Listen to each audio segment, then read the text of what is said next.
عزیزان گرامی، ایک بہت بڑی خبر یہ آ رہی ہے، مسلمانوں کو چونکا دینے والی خبر ہے۔ پہلے آپ اس ویڈیو کو دیکھیے۔ جمعہ عبادت کا دن نہ ہو کر آتنک کا دن ہوتا ہے۔ اس دن عبادت کے نام پر جو بھیڑ ایکتر کرائی جاتی ہے، اس کا ادیش عبادت نہ ہو کر अन्य धर्मों के व्यक्तियों का कत्लेआम, आगजनी, लूटपाट, छेड़छाड़ आदि होता है। अतः जनहित में हिंदू महासभा आपके समक्ष निम्नलिखित मांगे उपस्थित करती है। पहली, जुम्मे की नमाज के दिन छोटी मस्जिदों में 10 एवं बड़ी मस्जिदों में 25 से अधिक व्यक्तियों के एकत्र होने पर प्रतिबंध लगाया जाए, यानी सामूहिक नमाज पर तत्काल प्रभाव से प्रतिबंध लगाया जाए।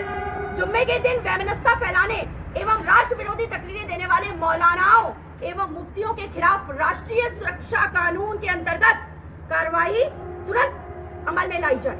जुम्मे के दिन, तीसरी मांग है हमारी, जुम्मे के दिन जिस मस्जिद से तकरीर के बाद दंगा होता है, उस मस्जिद को बुलडोजर से ध्वस्त कराया जाए। उपरोक्त मांगों की पूर्ति शीघ्र ही सुनिश्चित की जाए। महामंडलेश्वर अन्नपूर्णा भारती पूजा शकुन पांडे, हिंदू महासभा राष्ट्रीय सचिव के साथ। आपने वीडियो देख लिया किस तरह से भगवा लंग में मलबूस एक जमात मुसलमानों के खिलाफ जहर उगलने का काम कर रही है। इस महिला का कहना यह है कि जुमा का जो दिन है वो जुमा का दिन इबादत का दिन नहीं बल्कि एक आतंक का दिन होता है। मतलब ये है कि मुसलमान उस दिन कत्ल क़िताल करते हैं, ऐसा इनका कहना है। मैं इस महिला से अदब एहतराम के साथ पूछना चाहूँगा, क्या आपके पास इसकी कोई दलील है?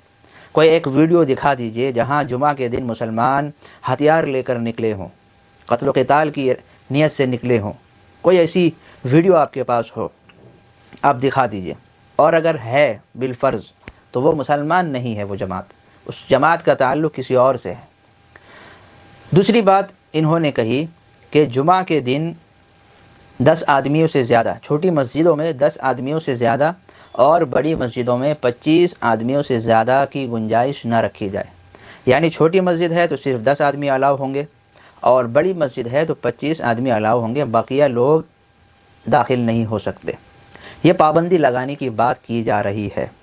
तीसरी बात इन्होंने कही कि जुमा के दिन जिस मस्जिद में तकरीर के बाद दंगा हो, फितना फसाद हो, मार पीट हो, उस मस्जिद को बुलडोज़र से शहीद कर दिया जाए, तोड़ दिया जाए। इन तीनों सवाल का जवाब मैं देने लगा हूँ। पहली बात तो ये कि कोई भी मुसलमान जुमा के दिन कत्ल क़िताल के इरादे से कभी नहीं निकलता। सिर्फ जुमा ही नहीं बल्कि मुसलमान कभी इस काम को अंजाम नहीं दे सकता और न कभी देना है। क्यों कत्ल क़िताल? इस्लाम तो अमन व अमान का पैगाम देता है, प्यार और मोहब्बत बांटने का काम करता है। इस्लाम पे चलने वाले पुरअमन हुआ करते हैं, वो फितना फसाद में नहीं रहते, दंगा और जंग व जिदाल में वो नहीं रहते, ना उनका कोई ताल्लुक़ है। इस्लाम तो बहुत नरम और नाजुक मिजाज का एक प्लेटफार्म है जहाँ पे लोग आपस में एक दूसरे से मोहब्बत, अक़ीदत और उनसियत रखते हैं। लेकिन यही चीज़ जो इल्ज़ाम आज मुसलमानों के ऊपर लगाया गया है, यही चीज़ गैर कौम में देखी गई है। उनकी तरफ से पहल होता है तो फिर उनको फिर रिएक्शन मिलता है वैसा। दूसरी बात इन्होंने कही कि मस्जिद में 10 आदमियों से ज़्यादा पाबंदी, 10 आदमियों से ज़्यादा नहीं होनी चाहिए किसी की गुंजाइश। तो याद रखिए कि ये धर्म इस्लामिक धर्म है, मज़ाहिब है, और ये हिंदुस्तान जो है बिल्कुल जमहूरी मुल्क है। इस हिंदुस्तान के अंदर जमहूरियत कायम है। तो इस जमहूरियत को अगर कोई तर्क करना चाहे और इस जमहूरियत को मिटा देना चाहे तो ऐसा हो नहीं सकता, क्योंकि हिंदुस्तान किसी एक ख़ास जमात का मुल्क नहीं है। हिंदुस्तान हर एक को रहने की और शहरियत देता है और हर मसलक और मज़हब इख्तियार करने की और अपनाने की इजाज़त देता है, लिहाजा ये काम भी नामुमकिन है। तीसरी बात इन्होंने कही कि बुलडोज़र चला दिया जाए। मैं आपसे सवाल करता हूँ कि कौन सी ऐसी मस्जिद है जहाँ तकरीर के बाद जो है कत्ल क़िताल और झगड़ा होता है, बल्कि तकरीर के बाद तो खुतबा होता है, तकरीर के बाद खुतबा, उसके बाद नमाज होती है। नमाज के बाद तमाम लोग इत्मीनान के साथ, अमन व अमान के साथ अपने अपने घर की तरफ, अपने अपने कारोबार की तरफ रवा हो जाते हैं, चले जाते हैं। तो ये तीनों बात बिल्कुल गलत है। मैं मुसलमानों से गुजारिश करूँगा कि ये मनसूबा बंदी हम लोगों के ख़िलाफ़ है। आज हमें ज़रूरत है कि हम अपने आप को इत्तिहाद का जाम पिलाकर अपने आप को एक प्लेटफार्म पे खड़े करके अपने आप को मजबूत बनाएं, क्योंकि गैर कौम हमसे आज सब कुछ लेना चाहती है। हमसे हमारी मस्जिद, हमारा मकान, हमारी दुकान, हमारी ज़मीन, हमारी जायदाद, हमारी प्रॉपर्टी, हमारी दौलत, हमारे आलो औलाद, तमाम वो हमसे जो है छीनना चाहती है। हमारा ईमान तक वो छीनना चाहती है। इसलिए अपने ایمان کو بھی مضبوط کریں، اپنے بیک گراؤنڈ کو مضبوط کریں، اپنے افعال، کردار اور کیریکٹر کو مضبوط کرنے کی ضرورت ہے، اپنے مزاج کو کشادہ کرنے کی ضرورت ہے، اپنے سینے کو کھولنے کی ضرورت ہے، تاکہ ہمارے جو اندر مسلک کی جو آگ ہے، مسلک کا جو ایک ہمارے اندر غصہ، غیظ و غضب بھرا ہوا ہے، وہ نکل جائے اور ہم تمام مل کر دشمنان اسلام کا مقابلہ کر سکیں۔ دوسری بات میں یہ عرض کروں گا کہ اس مہیلا نے جو کچھ بھی کہا، خیر ان کے حساب سے صحیح ہو، لیکن یہ بالکل سراسر الزام ہے ہم لوگوں کے اوپر، اور یہ بالکل منصوبہ بندی ہے مسلمانوں کے خلاف، بے جا ظلم کرنے کی بات کی جا رہی ہے۔ جب جہاں ان کی مرضی ہوتی ہے مسجدوں کو شہید کر دیتے ہیں، جب جہاں مرضی ہوتی ہے بلڈنگوں کو گرا دیتے ہیں، عمارتوں کو گرا دیتے ہیں، اور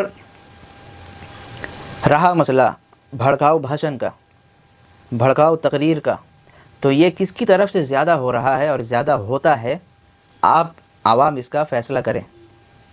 ایک شخص ہے حیدرآباد کے اندر ٹی راجا سنگھ کے نام سے، آپ جانتے ہوں گے کہ کس قدر وہ مسلمانوں کے خلاف اناپ شناپ بکتا ہے، حتیٰ کہ گالیاں بھی دیتا ہے کھلے عام روڈوں کے اوپر، بلند آواز میں مسلمانوں کو گالیاں دیتا ہے، اس کے مذہب کو کوستا ہے، برا بھلا کہتا ہے۔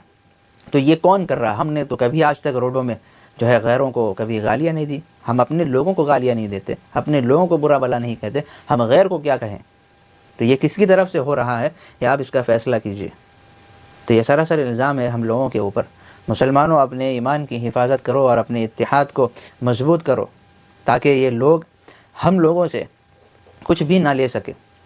اللہ تبارک و تعالی ہم سب کے اندر اتحاد پیدا فرمائے، اور اس ویڈیو کو زیادہ سے زیادہ شیئر کیجئے اور اپنی رائے کا اظہار کیجئے۔ کیا اس وقت ہمیں اتحاد کا اور ایک پلیٹ فارم پہ جمع ہونے کی ضرورت ہے یا نہیں ہے؟ تو جو لوگ مسلک کی آنکھ بھڑکا رہے ہیں، جو لوگ مسلک کے خلاف اور اپنے مسلک کو زبردستی دوسروں پہ تھوپنے کی کوشش کر رہے ہیں، انہیں یہ دیکھ لینا چاہیے کہ آج حالات کچھ ایسے ہیں کہ ہمیں غیروں سے مقابلہ کرنا ہے، تو وہ لوگ اپنے آپ کو باز رکھیں ان سب چیزوں سے۔ وما علینا